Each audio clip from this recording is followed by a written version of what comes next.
بابا فرید الدین گنج شکر رحمۃ اللہ تعالیٰ علیہ کے ایک مرید تھے حضرت جمال الدین ہانسوی.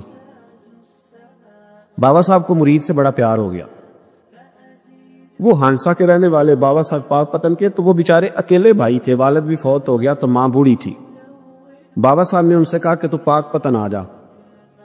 کہنے لگے حضور ماں نہیں اجازت دیتی، اگر آپ کہتے ہیں تو آ جاتا ہوں. تو بابا صاحب فرمانے لگے اگر نبی پاک نے اویس کرنی کو بلایا ہوتا تو میں بھی تجھے بلا لیتا، لیکن نبی کریم علیہ السلام نے انہیں نہیں بلایا تو لہذا میں تجھے بھی نہیں بلاتا. لیکن پیار بڑا تھا تو بابا صاحب کہنے لگے چل تو پاک پتن نہیں آتا تو میں تو تیرے گاؤں آ سکتا ہوں. 3 سال بابا جی مرید کی خاطر اس کے گاؤں میں چلے گئے. ان بھی پیٹ ہو جاندے نے مرید کی خاطر، پر مرید پجاروں والا ہونا چاہیے. اگر ہی وہ تو پھر انہوں نے راہ اوکھا لگتا ہے، پھر مشکل ہوتا ہے. چلے جاتے ہیں اب بھی چلے جاتے ہیں. ماڑا آئے تو انہوں کہنا ہے تو جمعراتی آئی سویرے 8 بجے. ہاں تو کدھر آ گئے؟ تگڑا آئے تو انہوں کہتے ہیں تو بڑی لیٹ آیا، تو راتی خواب بھی آیا سویرے. خدا بندہ یہ تیرے سادہ دل بندے کدھر جائیں؟ فقر بھی ایاری ہے، شہنشاہی بھی ایاری. میرے بھائی سنے، بابا صاحب نا 3 سال مرید کے ہاں چلے گئے. 3 سال ہانسا میں آپ نے قیام فرمایا. 3 سال. والدہ تو ان کی جلدی انتقال کر گئے لیکن بابا صاحب وہیں رہ گئے. تو حضرت جمال الدین بڑے خوبصورت تھے، بڑے پیارے تھے، ویسے بھی ادائیں بڑی اچھی تھی ان کی، عالم فاضل. حضرت خواجہ بہاؤالدین زکریا ملتانی ایک دفعہ پاک پتن آئے بابا فرید صاحب کو ملنے، تو انہیں جمال الدین ہانسوی پسند آ گئے. انہوں نے ملتان جا کے بابا فرید کو خط لکھا کہ میرے سارے مرید اور خلفاء لے لے پر اپنا جمال الدین مجھے دے دے. تو بابا صاحب نے جواب میں ایک کی جملہ کا اور بڑا شاندار کہا. کہنے لگے بہاؤالدین حد کرتے ہو، کبھی کسی نے اپنا جمال بھی کسی کو دیا ہے؟ وہ تو میرا جمال ہے، یہ بھی کبھی کسی نے کسی کو دیا ہے؟ اللہ اکبر. انہوں نے نا کوئی روحانی کشش ڈالی حضرت جمال الدین ہانسوی کے دل. تو بابا صاحب اسباق پڑھا رہے تھے شاگردوں کو، تو حضرت جمال الدین ہانسوی آ گئے. آ کے کہنے لگے حضور میں نے ملتان جانا ہے. بابا صاحب نے فرمایا کوئی کام ہے، کوئی مجبوری ہے، کوئی رشتہ داری ہے؟ سمجھ گئے بابا فرید صاحب کے معاملہ پیچھے سے گڑبڑ ہو گیا.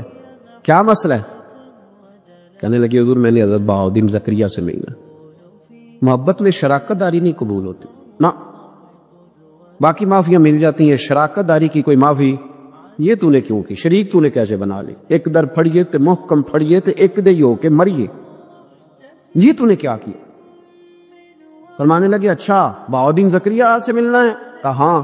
پیار بڑا تھا بابا صاحب کا خواجہ بہاؤالدین زکریا سے، محبت بڑی تھی. فرمایا اچھا میں تیری خاطر یہاں آیا ہوں اور تو نے کوئی قدر ہی نہیں ڈالی، تو کہتے آگے جانا ہے، جا اب تو اسی کے پاس جائے گا. حضرت جمال الدین ہانسوی کہتے ہیں میں نکل آیا پر سینے کا نور سارا رخصت ہو، نہ میں ملتان جا سکا اور نہ میں بابا صاحب کا رہ سکا. 3 سال ہو گئے معافیاں مانگتے. پر بابا صاحب نے فرمایا یار میں تیری خاطر بڑھاپے میں یہاں آیا اور تو نے سوچا ہی نہیں، تو نے قدر ہی نہیں ڈالی، تو نے یہ کیا کیا میرے ساتھ؟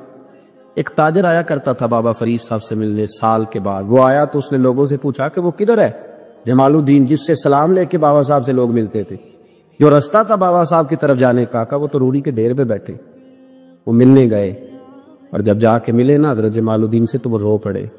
کہا کیا ہوا؟ کہنے لگے بس ہوا یہ کہ میں اس کی قدر نہیں ڈال سکا، جو قدر مجھے کرنی چاہیے تھی نا یار کی، میں وہ قدر کر سکا، میں قدر نہیں کر سکا، یہ مجھے سزا ملی. کہا ان سے کہنا معاف کر دے. وہ تاجر بڑا پیارا تھا. بابا صاحب رات کو پیر دبا رہا تھا وہ تاجر بابا صاحب کے. اس کا خیال تھا لوگ سارے جائیں گے تو بات کروں گا. پیر دباتے دباتے ساری دنیا چلی گئی، وہ بیٹھا رہا. بابا صاحب بولے، فرمانے لگے جاتا کیوں نہیں؟ جمال الدین کی بات کرنی ہے، جمال الدین کا ذکر کرنا ہے، چل کر. تو کہا حضور اب دیکھا نہیں جاتا، مہربانی فرمائیں. فرمایا یار اس نے دیکھ میرے ساتھ کیا کیا ہے، میں علاقہ چھوڑ کے یہاں آیا اس کی خاطر، اور وہ کہتا ہے میں نے آگے جانا ہے.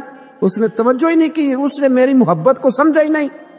فرمایا اسے کہنا میں اسے بھولا نہیں، میں روز اس کے لیے دعا کرتا ہوں. جا تو کہتا ہے تو اسے لے آ. حضرت جمال الدین ہانسوی جب آئے نا، اللہ والے پھر بھی سامنے والے پہ الزام نہیں ڈالتے. جب آئے نا تو کمزور ہو گئے تھے، وجود کمزور ہو گیا، آنکھیں باہر نکل آئیں. تو حضرت بابا صاحب انہیں دیکھ کے نا انہیں پھر بھی کچھ نہیں کہا. کہنے لگے فرید الدین، اپنے آپ کو مخاطب، فرید الدین یہ تو نے کیا کیا؟ کوئی اپنے جمال کا اس طرح کا حال بھی کرتا ہے. ان کو جب معافی ملی تو وہ رو پڑے. کہنے لگے حضور میرے لیے دعا کریں، اب میں رضا میں ہی پردہ کر دوں. ان کا انتقال ہوا اور بابا صاحب نے خود جنازہ پڑھایا. سنو بخاری شریف، سنو بخاری، صحیح بخاری. حضرت عمر فاروق رضی اللہ تعالیٰ عنہ فرماتے میں تورات پڑھ رہا تھا، نبی پاک علیہ السلام مسجد نبوی میں آئے تو میں تورات پڑھ رہا تھا، تورات۔ حضور نے آتے پوچھا عمر کیا کر رہے ہو؟ یا رسول اللہ صلی اللہ علیہ وسلم تورات پڑھ رہا ہوں جو حضرت موسیٰ علیہ السلام پہ نازل ہوئی اللہ کی کتاب۔ نبی کریم علیہ السلام حضرت عمر کہتے ہیں کبھی مجھ سے ناراض نہیں ہوئے، پر آج حضور ناراض ہو گئے، چہرے پہ جلال آیا، اور محبوب کریم نے فرمایا عمر مجھے اللہ کی عزت کی قسم، اگر آج حضرت موسیٰ حیات ظاہری میں ہوتے تو میرا کلمہ پڑھ کے میری فرما برداری کر، اور تو ان کی کتاب پڑھ رہا ہے، ان کی کتاب۔ مسلمان کو کسی اور طرف نکلنے کی اجازت، یہاں تو گھر میں بھوک ہونا تو بندہ پڑوسی کے گھر سالن لینے جائے، اور اگر ہر چیز تجھے اپنے گھر ملے، ہر خیر تجھے ملے، پھر تو دائیں بائیں کیوں جائے؟ کس لیے جائے؟ تھوڑا سا اپنے اندر استقامت پیدا کریں، دین کی تہذیب کو بچائیں۔ رحمت اللہ علیہ درویش تھے دلی کے، بہت سارے لوگ مرید تھے، ایک بڑا خدمت گزار مرید تھا، مزدوری کرتا تھا، غریب تھا، تو 6 بیٹیاں تھیں اس کی۔ حضرت صاحب کے پاس روز آ کے کہتا حضور بچیوں کے لیے دعا کرے، اللہ کوئی اسباب پیدا کر دے، ایک بچی کی شادی کا خرچہ 1000 دینار ہے اور میں غریب ہوں۔ حضرت صاحب دعا کر دیتے۔ خانقاہ شریف کے تھوڑے ہی فاصلے پر حضرت جہاں بیٹھ کے مریدوں کی تربیت کرتے تھے، اس سے تھوڑا ہی فاصلے پر نا ایک عیسائی رہتا تھا، بڑا مالدار تھا، بڑی سارے اونٹ، گائیں، بھیڑ، بکریاں رکھی ہوئی تھی، اور حضرت شریف الدین رحمت اللہ علیہ کی بڑی مخالفت کرتا تھا۔ اور یہ جو آپ کا غریب مرید تھا، یہ اس کا پڑوسی تھا، ایک دن بلا کے نا ان کو کہنے لگا کہ تو کدھر جا کے جو ہے وہ ٹکرے مار رہا ہے، آواز میں کچھ نہیں ملنے والا، وہ تجھے کیا دیں گے جن کی خانقاہ خود چندے پہ چلتی ہے، مدرسہ چندے پہ چلتا ہے، مسجد چندے پہ چلتی ہے، تیری بیٹی کا معاملہ کہاں حل ہوگا؟ اس درویش نے کہا کہ تو میرے پیر کو نہیں جانتا، تو مجھے میرا محبوب نہیں ڈٹھا، تو پتہ نہیں نا، تو اس رستے کا مسافر نہیں، تو نہیں جانتا، ان کا بس چلے نا تو وہ ہر قیمت میں میری بیٹیوں کی شادی کرا دے۔ اب وہ عیسائی تھا، کہنے لگا اچھا چلو ٹھیک ہے، اگر اتنی بات ہے نا تو جاؤ ان سے جا کے کہہ دو کہ 6 سال کے لیے میرے ساتھ معاہدہ کر لیں، وہ میرے جانوروں کو چارہ ڈال دیا کرے، 6 سال ڈیوٹی کرے، میں 6000 دینار دے دیتا ہوں۔ وہ میرے ساتھ 6 سال میرے جانوروں کو چارہ ڈالے رکھتے ہیں نا، ہم چارہ ڈالنے کے لیے ایڈوانس پیسے دے کے، اب تو لوگ انہیں بھی غلامی بنا لیتے ہیں، بڑی تھوڑی تنخواہ دیتے ہیں، ظلم کرتے ہیں، پورا معاوضہ نہیں دیتے۔ حضرت شیخ شرف الدین کے بارے میں وہ کہنے لگا جب اپنے پیر سے جا کے کہہ کہ میرے جانوروں کو 6 سال چارہ ڈالے، میں 6000 دے دیتا ہوں، تو جو کہتا ہے ہر قیمت پہ جانے کو تیار ہے۔ اس نے جب یہ بات کی تو مرید نے ناراض ہو گیا، وہ لڑائی ہو گئی، گربان پکڑ لیا، جھگڑا ہوا، بات بڑی دور گئی، اس طرح کی بات کرتا میرے حضرت کے بارے میں، میرے جیسے کئی میں وہاں کام پہ رکھا دوں۔ جب وہ بڑی بحث ہوئی، بات محلے میں، علاقے میں پھیل گئی، دنیا نے سن لی، تو شیخ شرف الدین تک بھی پہنچ گئی۔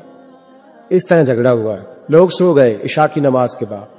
حضرت صاحب نے نا سر پہ کپڑا لیا، اس عیسائی کے دروازے پہ دستک کی، وہ باہر آیا، فرمانے لگے لوگ تو سوچ سمجھ کے ملازم رکھتے ہیں، تو نے بھی تو سوچ ہی لیا ہوگا، تبھی تو مجھے آفر کی ہے، تو اپنی آفر پہ قائم ہے، واقعی مجھے رکھ لے گا اور 6000 دینار دے دے گا؟ کہنے لگا جا بابا کام کر اپنا۔ فرمایا نہیں، تو نے اتنے لوگوں میں بات کی، اتنی بحث ہوئی، تو قائم ہے؟ کہنے لگا میں تو قائم ہوں، پر آپ نے نہیں قائم رہنا۔ فرمایا میں سوچ سمجھ کے آیا۔ اس نے کہا آپ ڈیوٹی کریں کہ بحثوں کو چارہ ڈالیں گے؟ فرمایا ایک شرط، بس جب اذان ہو جائے نا تو مجھے رب کی نماز پڑھنے کی اجازت دے دے، باقی صبح شام جو تو کہے گا۔ اگر اس غریب کی بیٹیاں بیائی جائے تو مجھے اور کیا چاہیے، اس کی 6 بیٹیوں کا بوجھ ہے اس کے سر پہ، تو مجھے رکھ لے۔ اللہ اکبر۔ وہ کہنے لگا چلے پھر میرے ساتھ خط بندگی کر لے، آج کل ہم اس کام کرتے ہیں، اس زمانے میں خط بندگی ہوتا تھا، غلامی کا خط، قاضی شہر کے پاس، یعنی اس کا خیال تھا کہ چلو اس کام کی بات کروں گا تو بھاگ جائیں گے۔ فرمایا چل میں تیار ہوں۔ قاضی تک گئے، طے ہو گیا، 6000 دینار دے دیے۔ حضرت نے مرید کو بلایا، فرمایا پتر یہ لے جا میری بیٹیوں کو روانہ کر دے۔ کہنے لگا حضور یہ کیا کر رہے ہو آپ، کچھ سوچے؟ فرمایا جا جب تجھے بیٹا بنا لیا تو پھر میری پوتیاں تو لگتی ہیں نا، میرا حق تو بنتا ہے نا، جا کے ڈیوٹی کر، ان کو بیاہ دے۔ بات پھیل گئی، بادشاہ بھی عقیدت مند تھا، وہ 12000 دینار لے کے پہنچا۔ کیا بتاؤ ان رب کے بندوں کا دل کیسا ہوتا ہے، کیا درد ہوتا ہے، کیا رنگ۔ 12000 دینار لے کے بادشاہ آیا اور آ کے حضرت کو پیش کیے کہ حضور آپ دیں اس عیسائی کو ڈبل دیں اور جائے کام کریں۔ آپ فرمانے لگے تو پیسے دے، شرطیں نہ لگا، میرا جہاں دل کرے گا میں خرچ کروں گا، مجھے تو مزہ ہی اب آنے لگا ہے، ابھی تو لطف آ رہا ہے، ابھی تو ذائقہ آیا ہے کچھ کرنے کا، پیسے دینے ہیں تو دے، پابندی نہ لگا، جہاں میرا دل کرے گا میں۔ اس نے کہا حضور ٹھیک ہے رکھ لے۔ حضرت نے فجر مسجد میں پڑھی، جیب میں 12,000 دینار تھے، اعلان فرمایا بھی کسی اور کی بیٹی بھی بیٹھی ہے تو پیسے میرے پاس ہے. وہ 12,000 دینار بھی بانٹ دیا، اور 12,000 دینار بانٹ کے نا تو پھر چلے گئے کھیت میں چارہ کاٹنے. اس عیسائی کو کسی نے بتلایا کہ ان کے پاس تو 12,000 آیا ہے پر تجھ سے جان نہیں چھڑائی انہوں نے. وعدہ یہ ہوا تھا کہ 6 دیں گے تو جائیں گے، جب تک دیں گے نہیں تیرے گھر میں کام کریں گے. وہ نا چارہ کاٹ رہے تھے حضرت صاحب، تو وہاں پہنچ گیا، دور جا کے کھڑا ہو گیا، کہنے لگا بابا پہلے تو میں نے مسلمانوں کے اخلاق سنے تھے، اب تو میں نے دیکھ بھی لیے، پر یہ بتا جب 12,000 آیا تھا جان کیوں نہیں چھڑائی؟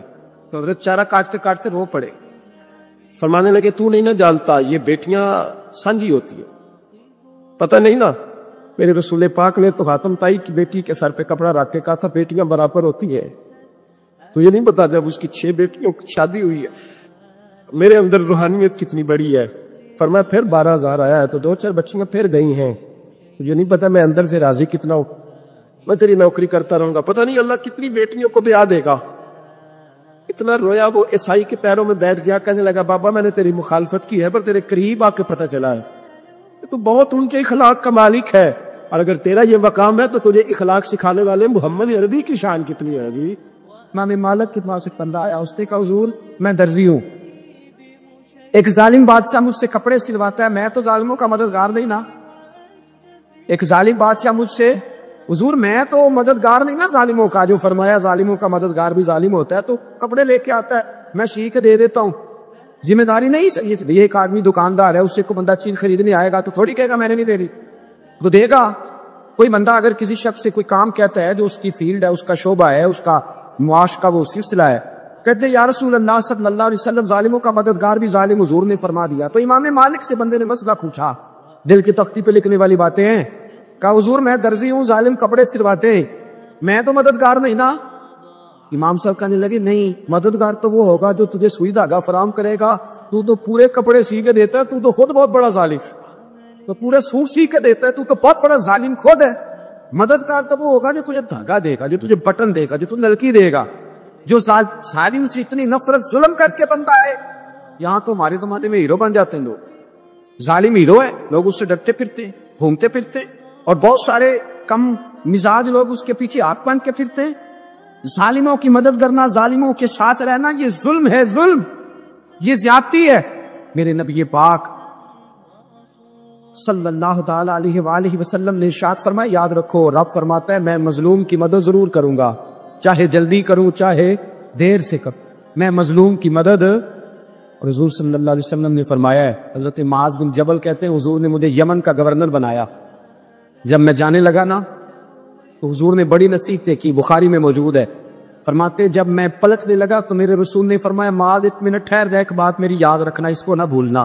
کہا حضور کیا؟ فرمایا دیکھنا کسی پہ ظلم نہ کر بیٹھنا، کہیں تجھ سے زیادتی نہ ہو جائے. محبوبہ پھر حضور نے فرمایا سن میرے معاذ، میں تجھے گورنر بنا رہا ہوں، زیادتی نہ کر بیٹھنا. یا رسول اللہ صلی اللہ علیہ وسلم کیا ہوتا ہے؟ تو میرے کریم نے فرمایا جب مظلوم دعا کے لیے ہاتھ اٹھاتا ہے تو عرش کا مالک کہتا ہے فرشتوں پیچھے ہٹ جاؤ، عرش کا مالک کہتا ہے فرشتوں پیچھے ہٹ جاؤ، دروازے کھول دو. فرمایا مظلوم اور رب کے درمیان شے حائل کوئی نہیں. بڑے غور کے ساتھ سورہ مومنون کی ان ابتدائی آیات پر غور کرنا چاہیے. رب فرماتا قد افلح المؤمنون، تحقیق مومن کامیاب ہو گئے.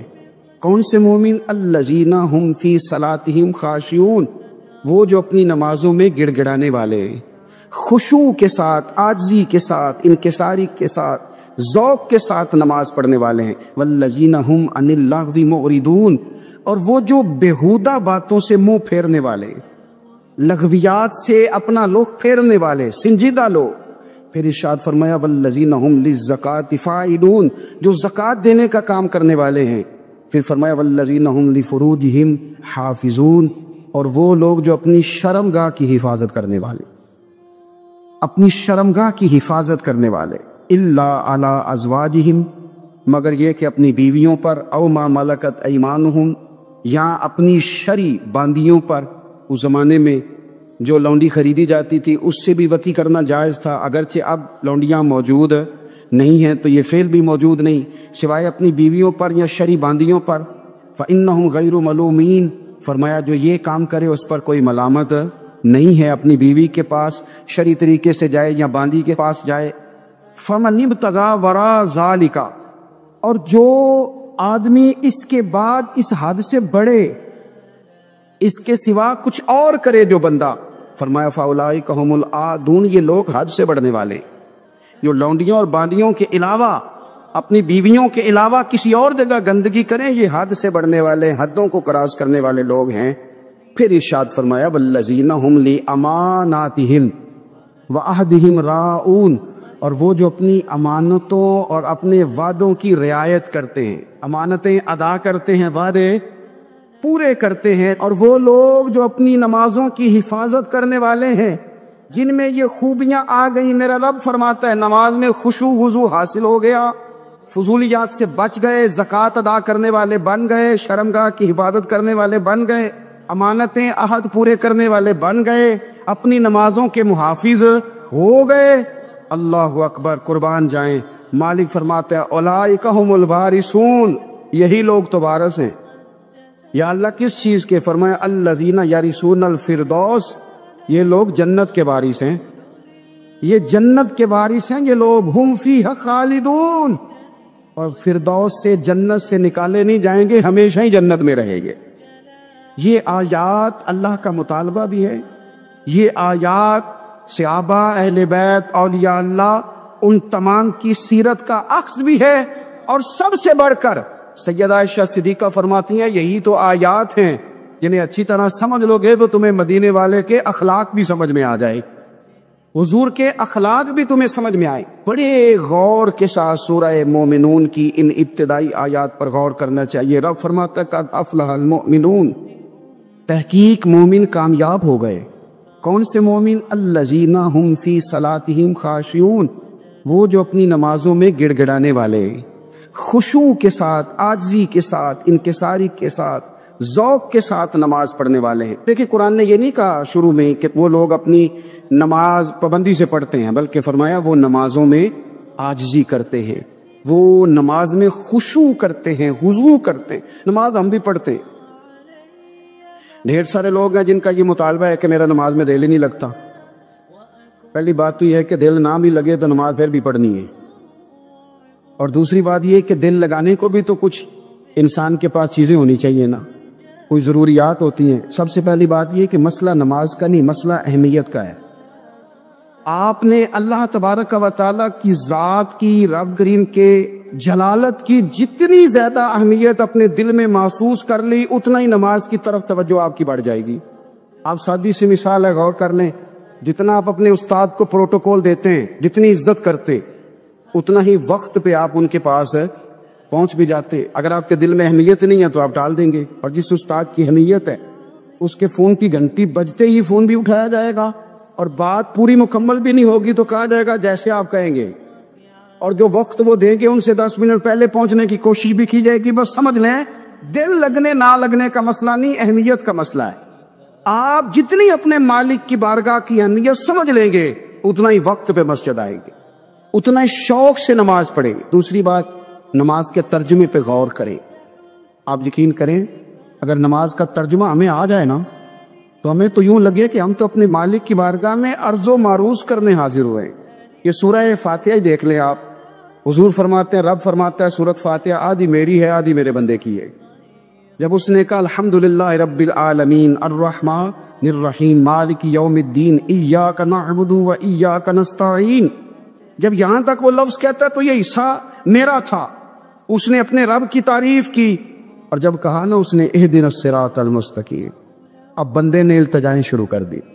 اس نے کہا کہ مالک بھی تو ہے، رحمان بھی تو ہے، رحیم بھی تو ہے، عبادت بھی تیری کرتے ہیں تو مدد بھی تو تجھی سے مانگنی ہے نا، اب مہربانی فرمانا اہدنا الصراط المستقیم، ہمیں سیدھا راستہ دکھا دے، صراط الذین انعمت علیہم، ان لوگوں کا راستہ دکھانا جن پر تو نے انعام کیا ہے، غیر المغضوب علیہم ولا الضالین، ان کے راستے پہ نہ چلانا ان پر تیرا غضب ہوا، جو گمراہ ہو گئے ان کے راستے۔ تو نماز میں جب ترجمے پر آپ کا غور ہوتا ہے تو آپ کا تو دل خود بخود لگ جاتا ہے، شوق پڑ جاتا ہے آپ کا۔ تو اتنی چیزیں ہم زندگی میں یاد کرتے ہیں، تو اگر ترجمہ بھی نماز کا یاد کر لیں اور پھر شوق سے پڑھیں تو آپ یقین کریں طبیعت کھینچی چلی آئے گی. ہمارے یہاں کچھ لوگ نماز پڑھتے ہیں پر بڑی لاپرواہی سے پڑھتے ہیں, کبھی ادھر دیکھتے ہیں کبھی ادھر دیکھتے ہیں, کبھی بال سہلاتے ہیں. اور میں نے دیکھا ہے سجدے جا رہے ہیں تو سیانے سیانے بندے کبھی کپڑے کو چھیڑ رہے ہیں کبھی جگہ کو چھیڑ رہے ہیں. میرے نبی کریم صلی اللہ تعالی علیہ وسلم نے فرمایا ان لوگوں کا کیا حال ہے جو اپنی نماز میں نظریں آسمان کی طرف اٹھاتے ہیں, رکوع سے اٹھے تو اوپر دیکھنا شروع کر دیا, کیا حال ہے ان کا. اور پھر حضور نے ایک موقع پر تو سختی فرمایا جو نماز پڑھتے اپنی نظریں آسمان کی طرف اٹھاتا ہے وہ باز آ جائے, ورنہ ایسا نہ ہو کہ رب اس کی آنکھیں ہی چھین لے, وہ باز آ جائے اس کام سے. خشوع کے ساتھ نماز پڑھے, عاجزی کے ساتھ نماز پڑھے, اس کا دل لگا ہوا ہو نماز کے اندر.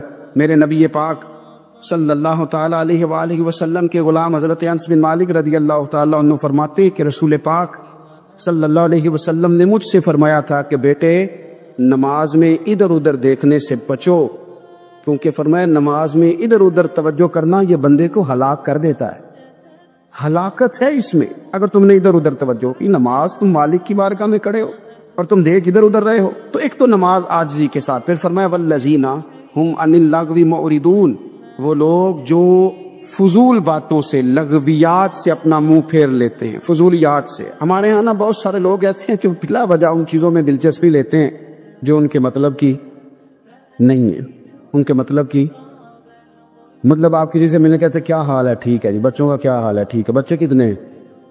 تو بھئی آپ کو جب پتہ ہی نہیں تھا کتنے ہیں تو حال کیوں پوچھا آپ نے؟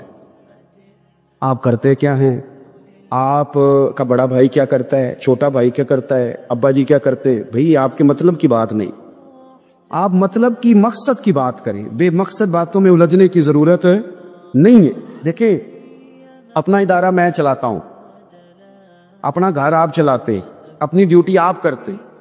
آپ کو زیادہ بہتر پتہ ہے کہ آپ اپنا گھر کیسے چلا رہے ہیں, مجھے زیادہ بہتر پتہ ہے کہ میں مدرسہ مسجد, مجھے زیادہ بہتر پتہ ہے اس کے اندر کون سی اصطلاح کس طرح کرنی ہے, یہ مجھ سے زیادہ بہتر کوئی بندہ جانتا نہیں. اب ہم کیا کرتے ہیں, جب ہم دوسرے کے کام میں مداخلت کرتے ہیں تو دو نقصان ہوتے ہیں. ایک تو اس کے ساتھ ہمارا رائے کا اختلاف ہو جاتا ہے, اور دوسرا ہمارے اپنے بہت سارے کام رہ جاتے ہیں, کیونکہ ہماری توجہ دوسرے کی جانب تھی, اپنے بڑے سارے کام رہ جاتے. اس لیے بہت ساری ایسی چیزیں ہیں جن میں بلا وجہ کوئی مقصد نہیں. ہم پرانے لوگوں سے باتیں سنا کرتے تھے, ہمارے بزرگ کہا کرتے تھے جڑے پنڈ جانا نہیں, جڑے پنڈ جانا نہیں وہ راہ پوچھنے دی کی. لغویات میں نہ الجھے, فضولیات میں نہ الجھے, یعنی ٹو میں رہنا, ٹو میں.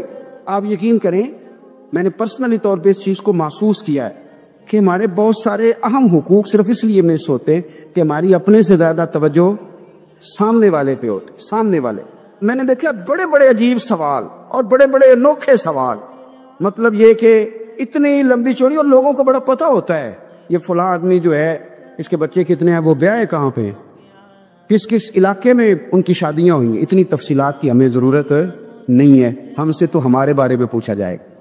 تو ہمیں اپنا معاملہ بڑا صاف ستھرا. دیکھیں کیا سونی بات کی مدینے والے رسول, قربان جائیں حضور کے جملوں پر. ایک شخص نے پوچھا حضور سونا اسلام کون سا ہے, خوبصورت مسلمان کون ہے؟ تو نبی پاک صلی اللہ علیہ وسلم نے فرمایا وہ خوبصورت مسلمان ہے جو بات اس کے مقصد کی نہیں بے معنی ہے وہ بات وہ چھوڑ دے. بے مقصد باتوں سے الجھنا جو بندہ چھوڑ دے وہ مسلمان بڑا سونا مسلمان ہے. ہم کمزور اس لیے ہوتے ہیں کہ ہماری توجہ زیادہ دوسروں کی باتوں پر پڑتی ہے. پھر فرمایا والذین هم للزکاۃ فاعلون, وہ لوگ جو زکوٰۃ دینے کا کام کرتے ہیں, صدقات کرتے ہیں, خیرات کرتے ہیں, وہ کامیاب ہو جاتے.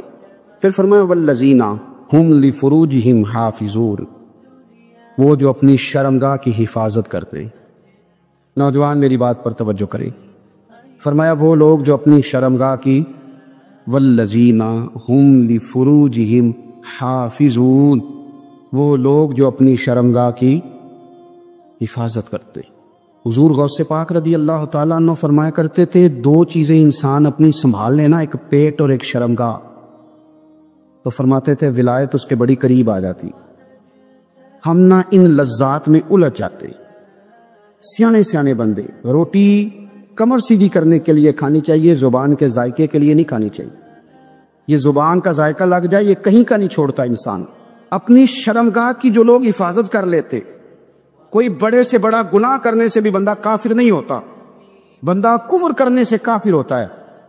گناہ بڑے سے بڑا کرنے والا بھی گناہگار ہے، کافر نہیں۔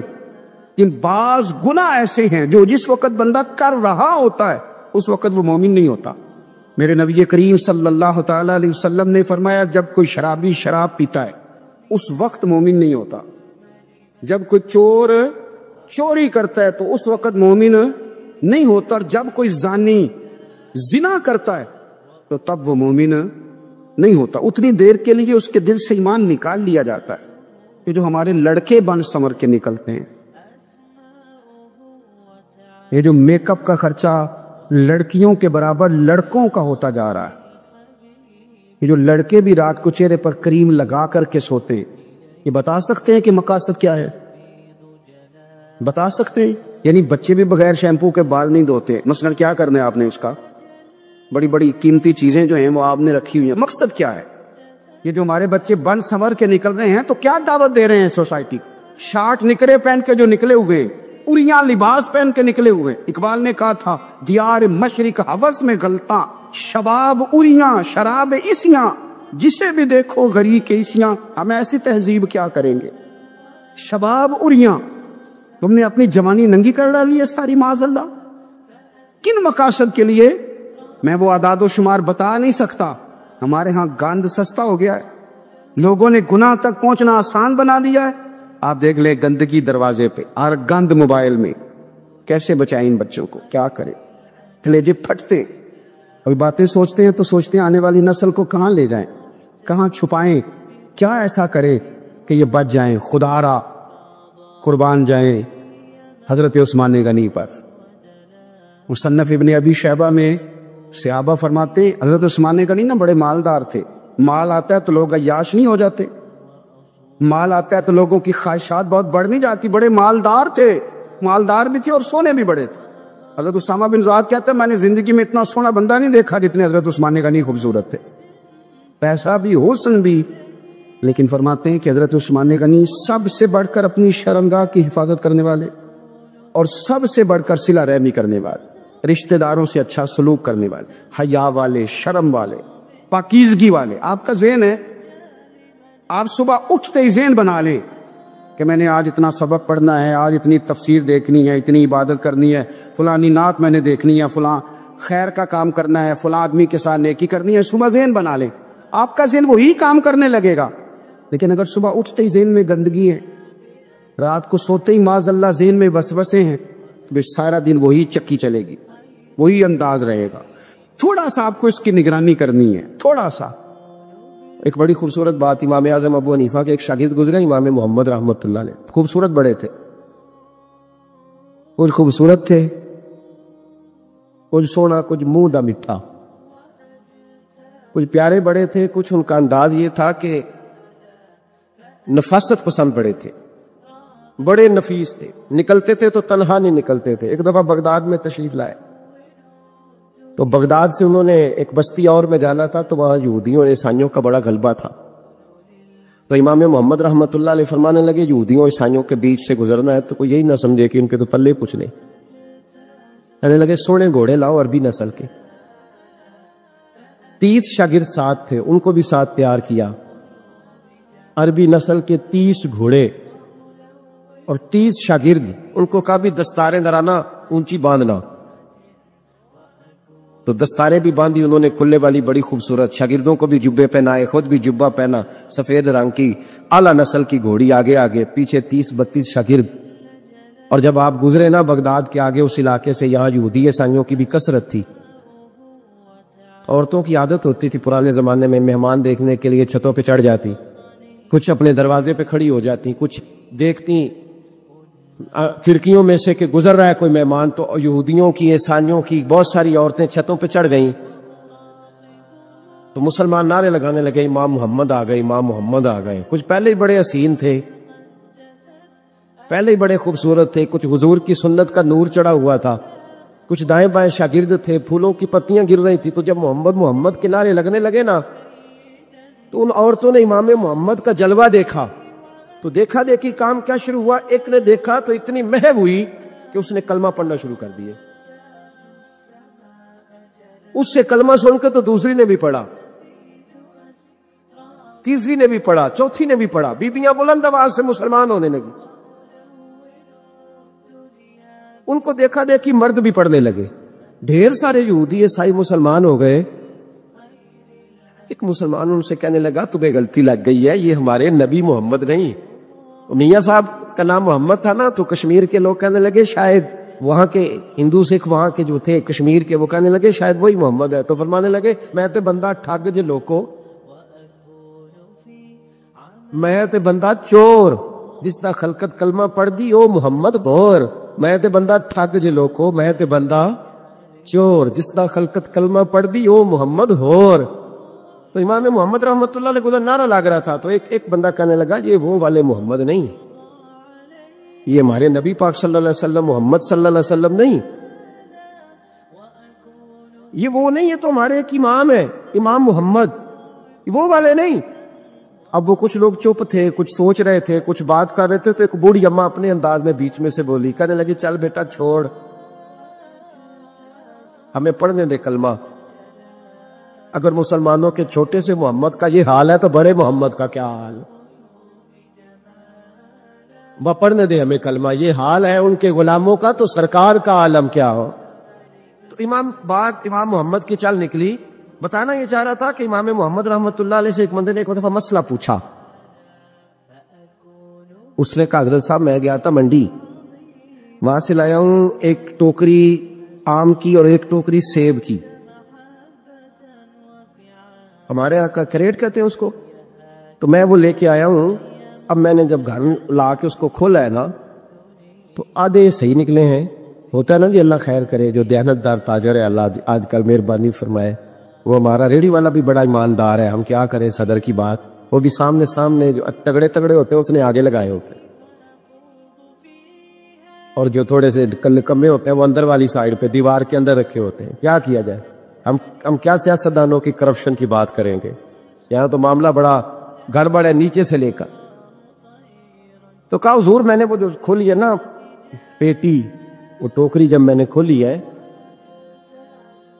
تو اوپر تو آم اور سیب ٹھیک تھے، تو اندر گلے سڑے ہیں، تو اب میرے لیے حکم کیا ہے؟ تو آپ فرمانے لگے بھی مسئلہ شرعی ہے کہ رکھنے ہیں تو سارے رکھ، واپس کرنے ہیں تو سارے کر، یہ نہیں ہو سکتا کہ تو صحیح رکھ لے اور گلے سڑے۔ تو یہ مسئلہ امام محمد بتا کے تو رونے لگ گئے۔ تو بندہ کہنے لگا حضور مسئلہ بتایا ہے آپ نے، تو فقہ کا ایک مسئلہ ہے سادہ سا کہ حضرت اب کیا کرنا ہے، تو رونے والی کون سی بات ہے؟ تو فرمانے لگے یہ تجھے مسئلہ بتا کے نا مجھے کچھ اور یاد آ گیا۔ آپ کو کیا یاد آیا ہے؟ فرمانے لگے میں بھی عرض کروں گا، مولا امام اعظم کے پاس بیٹھا ہوں، معروف کرخی، سری سکتی، جنید بغدادی، ان سارے درویشوں کے پاس رہا ہوں، میں بھی بیٹھا ہوتا تھا اس محفل میں جس میں یہ ہوتے تھے، اگر جنت میں بھیجنے ہیں تو سارے بھیج، یہ نہیں ہو سکتا کہ گلے سڑے ادھر پھینک دے اور اچھے اٹھا کے لے جائے۔ ہم سارے مصطفیٰ کا کلمہ پڑھنے والے، سب کو کہا یا ایھا الذین آمنو، ہم سب کا اکٹھا نام۔ ان لوگوں کی جو محبت ہے نا وہ فائدہ دے گی۔ خواجہ فرید الدین مسعود گنج شکر رحمۃ اللہ تعالیٰ علیہ کہنے لگے نظام تجھے آئے ہوئے بڑے دن ہو گئے، جا یار چکر لگایا۔ فرماتے میں پیدل گیا تو مجھے جانے میں کئی مہینے کئی ہفتے لگے۔ میں دلی پہنچا اور اپنے گھر کا نا ایک چکر لگایا، اوپر سے چکر لگا کے تو پھر پاک پتن کے رستے میں چل پڑا۔ کہتے ہیں واپس پہنچا تو حضرت بابا فرید صاحب رحمۃ اللہ علیہ نے دن گنے ہوئے تھے، کہنے لگے یار اتنے ٹائم میں تو واپس آیا ہے نا، اتنا ٹائم تو آنے جانے پہ لگتا ہے، کہ غریب نواز محسوس نہ فرمائیے گا، آپ نے کہا تھا چکر لگایا، تو حضور میں ایک چکر ہی لگایا ہے، پھر میں واپس آ گیا ہوں، بات ہی چکر کی ہوئی تھی۔ دیکھنا نبی پاک صلی اللہ علیہ وسلم نے فرمایا ابو ہریرہ کوئی کام بھی کیا کر یار، یہیں بیٹھا رہتا، اس کی حضور صحیح ہے۔ اٹھے، سامنے ایک ستون تھا، اس کے پیچھے سے ہو کے نا واپس آ گئے، تو حضور نے فرمایا گئے نہیں، کہ حضور نے آپ نے فرمایا تھا جایا آیا کر، گیا ہوں پر میرا دل ہی نہیں لگا۔ بھئی تو یہاں سے ہو کے واپس آ گیا، کہیں جانا تو تھا نا، یہیں سے ہو کے۔ تو ان لوگوں کے صالحین کی محبت کے راستے میں کوئی چیز رکاوٹ نہیں بنی۔ ہمارے ہاں چیزیں رکاوٹ بنتی ہیں، اپنے اولیاء اللہ سے، صوفیاء سے، بزرگان دین سے، رب کریم کے بندوں سے، داتا علی اجمیری سے، خواجہ اجمیری سے، ان لوگوں سے پیار کریں، صالحین کی محبت دلوں میں پیدا کریں، صحابہ کا پیار دلوں میں پیدا کریں، اہل بیت نبوت کا پیار دلوں میں پیدا کریں۔ یار یہ حدیث جو ہے نا، یہ امید کی کرن ہے، یہ روشنی کا مینار ہے کہ میرے نبی پاک نے فرمایا جو جس سے پیار کرے گا قیامت میں اسی کے ساتھ رکھا جائے گا۔ یہ صحیح بخاری کی حدیث ہے، المرء مع من احبا، اور یہ جو مع ہے نا، اس کا معنی ہے ساتھ رہنا، ہاں، مع اللہ، مع یعنی بما، یعنی اس کے ساتھ، المرء مع من احبا، جو جس سے محبت کرے گا قیامت میں اسی کے اس کی معیت میں رکھا جائے۔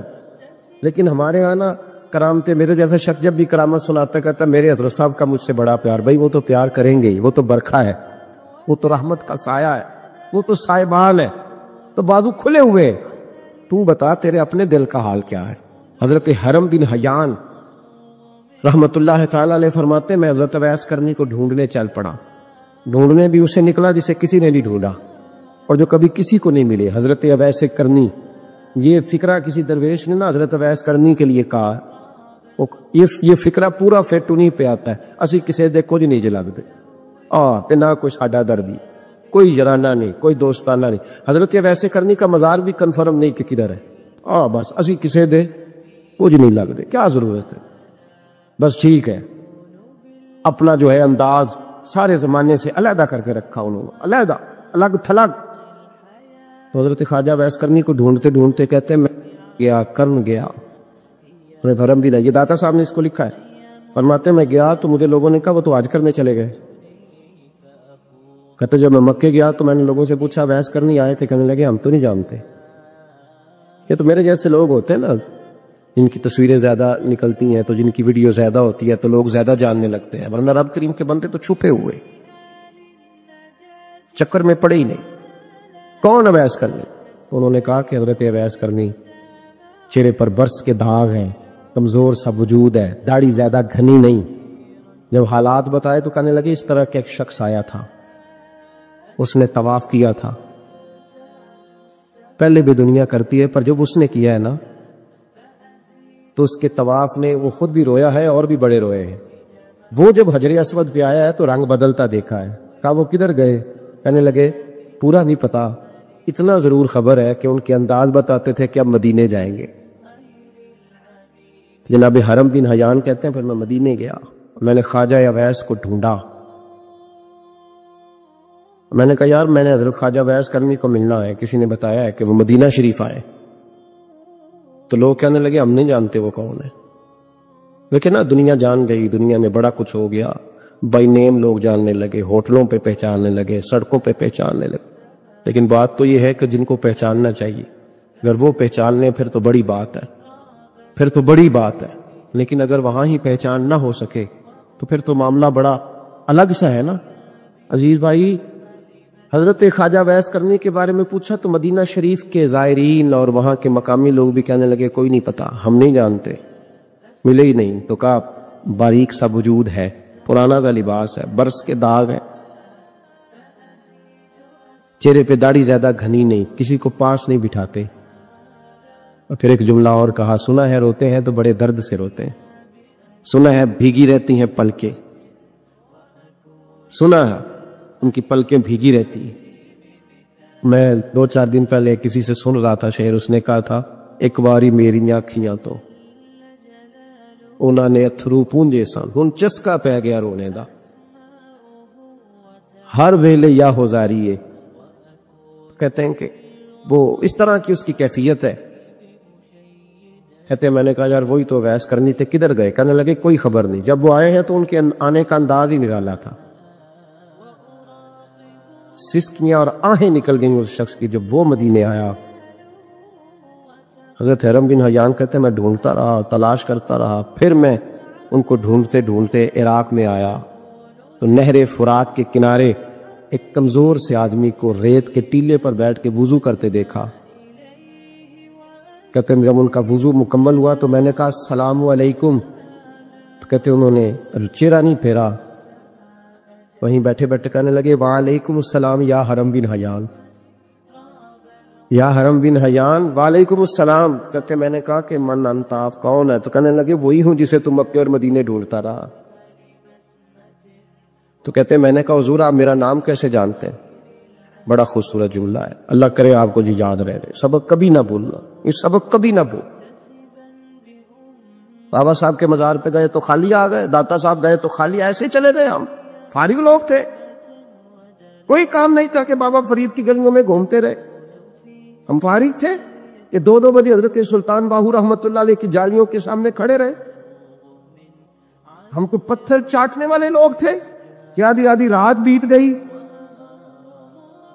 اور ہم بزرگان کرما والا شریف کھڑے رہے. یہ کیسے ہو گیا کہ محدث اعظم کے مزار پہ کھڑے رہے؟ ایسے ہی کوئی بات تھی؟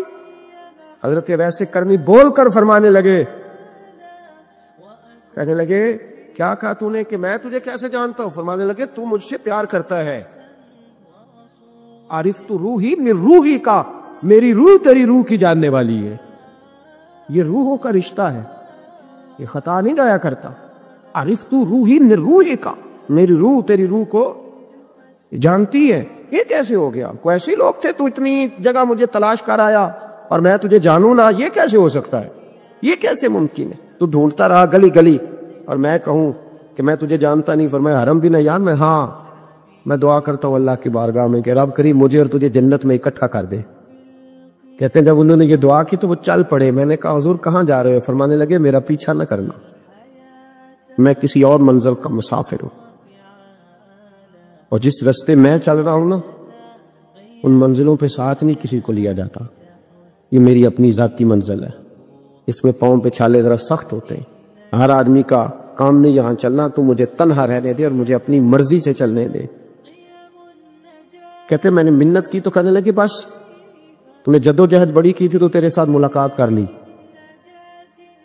تجھے پہچان لیا، تیرے ساتھ بات کر لی، ورنہ میں کہہ چکا ہوں اسی کسے دے کچھ نہیں لگ دے. اسی لیے میں نے حضرت غالباً امام شورانی رحمت اللہ علیہ کے حوالے سے پڑھا ہے کہ قیامت کے دن جب حضرت ویسے کرنی جنت میں جائیں گے تو ممکن ہے اس وقت بھی لوگوں کو دیدار نہ کرایا جائے. بلکہ امام شورانی کہتے ہیں اللہ 70,000 فرشتے ان کی شکل کے پیدا فرمائے گا اور ان کے جھرمٹ کے اندر چھپا کے انہیں جنت میں داخل کرے گا. ملاقات کس سے ہوگی؟ صرف انہی سے ہوگی جن کے لیے انہوں نے زندگی گزار دی. یا خدا سے ملیں گے یا مصطفیٰ کریم سے ملیں گے. یہ بھی لوگ تو محبت کریں، صالحین کا پیار، نیک لوگوں کی محبت، صالحین کی محبت رستہ آسان کرتی. کوئی شک نہیں کہ زمانے میں سارے لوگ اچھے نہیں ہوتے، برے لوگ بھی آئے ہیں مارکیٹ میں، ہوتے ہیں. ہم لوگ الجھ گئے ہیں، بہت بڑے قیدی ہیں اپنے آپ کے، بڑے قیدی ہیں، سارا دن اپنی خواہشات کی تکمیل میں بھاگے رہتے. بڑے بڑے سونے نوجوان، میں ان پہ تنقید نہیں کرتا، مجھے ان پہ ترس آتا ہے. جب میں رات کے اندھیروں میں انہیں ٹیلی فون لے کے چوکوں میں کھڑے دیکھتا ہوں تو مجھے رحم آتا ہے. میں کہتا ہوں دیکھو نفس کی خواہش کے پیچھے یہ کیا مثلاً آخر کیا ہے اس میں؟ ایک عورت کے پیچھے تباہ کر لیا اپنے آپ کو. یعنی زیادہ سے یہ کوئی مقصود ہے؟ یہ کوئی مقصد حیات ہے جس کو مقصد بنا لیا؟ میرے عزیز بات کو سمجھ لے. اتنا خوبصورت آدمی ہے اور اتنا اس کا اونچا قد کاٹ ہے، اور کیا کس کے پیچھے یہ بھاگا ہوا ہے؟ بڑا سمجھدار، دانشور، عقل مند آدمی، ذی روح بندہ، لیکن اس کا سٹیٹس آپ یہ ملاحظہ کریں کہ وہ 20-40 ہزار کی خاطر جھوٹ بولتا ہے، دھوکہ دیتا ہے، فریب اور فراڈ کرتا ہے. ہم اپنی نفسانی خواہشات کے پیچھے اس طرح بھاگتے ہیں کہ ہم اصل سے رہ جاتے. میری باتوں کی سمجھ آ رہی ہے آپ حضرات؟ تھوڑا تھوڑا کر کے، ایک ایک کر کے ان کی باتیں کم مانی.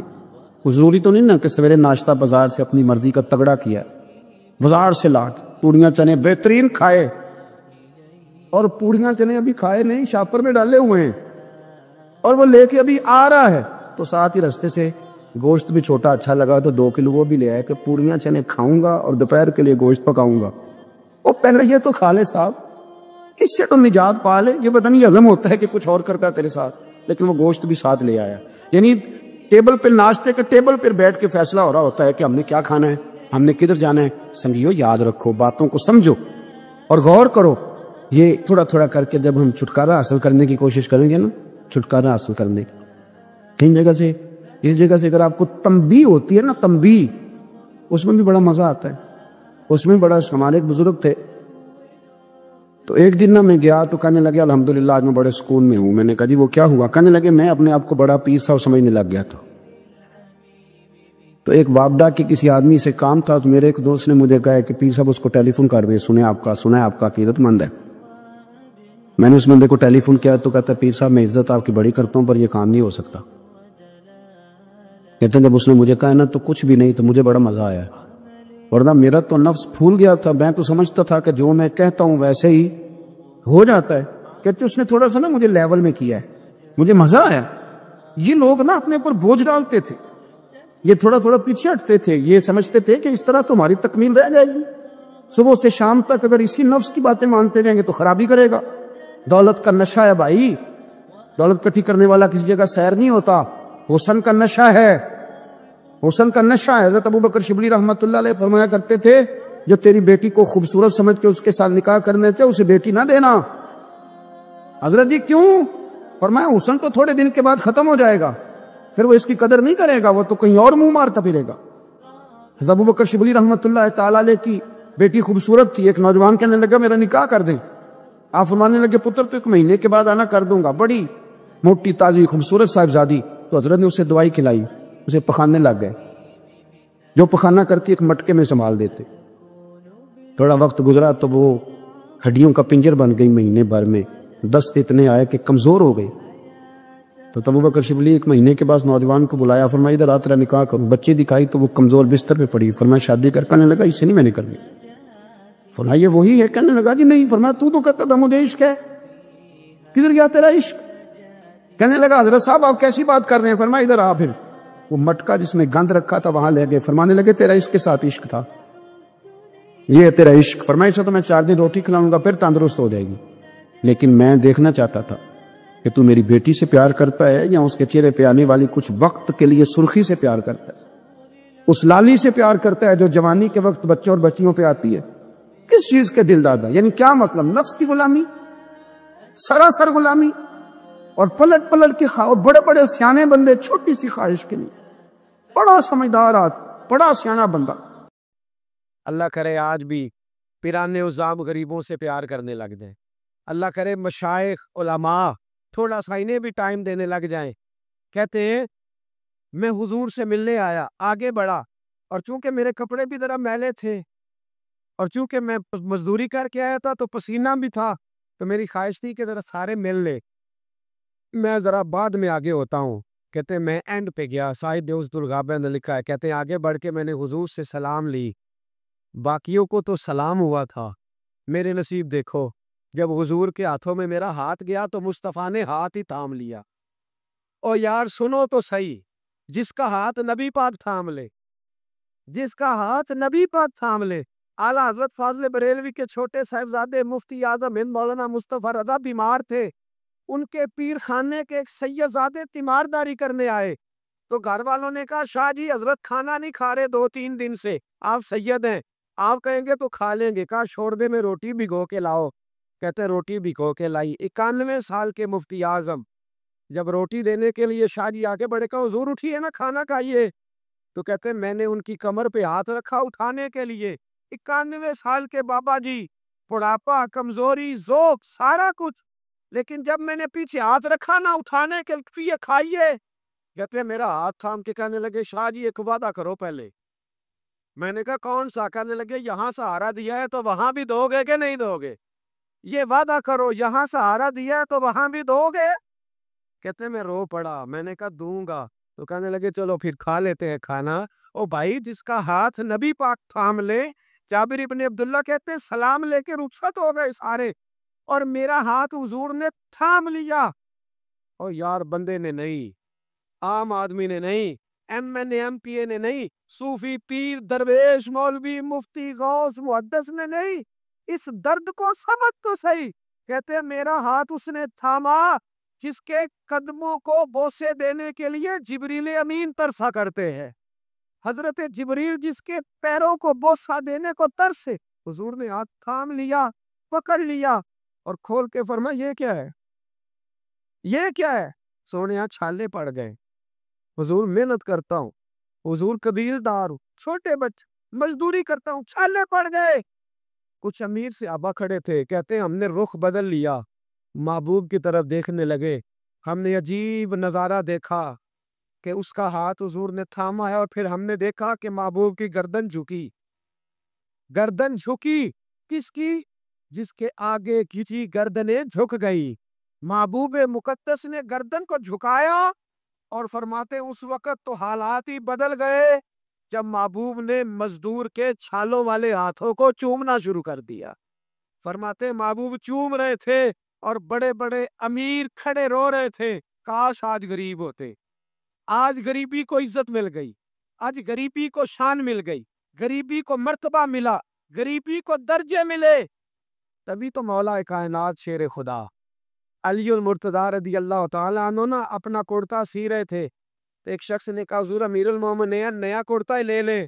فرمانے لگے تمہیں نہیں پتا اس پرانے کرتے میں لذت کتنی ہے، تمہیں نہیں پتا جب میں یہ پرانا کرتا سی کے پہنتا ہوں تو اللہ میرے دل کے اندر خشوع اور خضوع کتنا پیدا فرماتا ہے، تمہیں نہیں پتا اس غریبی کے ذائقے کتنے ہیں، اس کے مزے کتنے۔ بھائی محنت کی جو کمائی ہے، جد و جہد کا جو پیسہ ہے، وہ تجھے بڑا کرے، آگے بڑھ، محنت کر، ان دو ہاتھوں کو لڑا، دائیں بائیں نہ دیکھنا کس کے پاس کیا ہے، ورنہ حسد کی آگ میں جل کے زندگی گزرے۔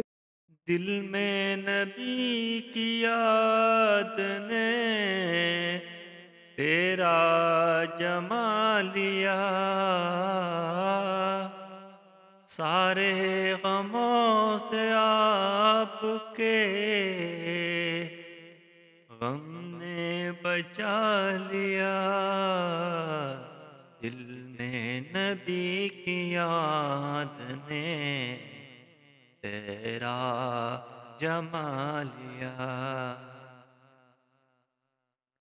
انسان جا رہا ہے خود چل کے چاند پر، انسان جا رہا ہے خود چل کے چاند پر، میرے نبی نے چاند کو در پہ بلا لیا،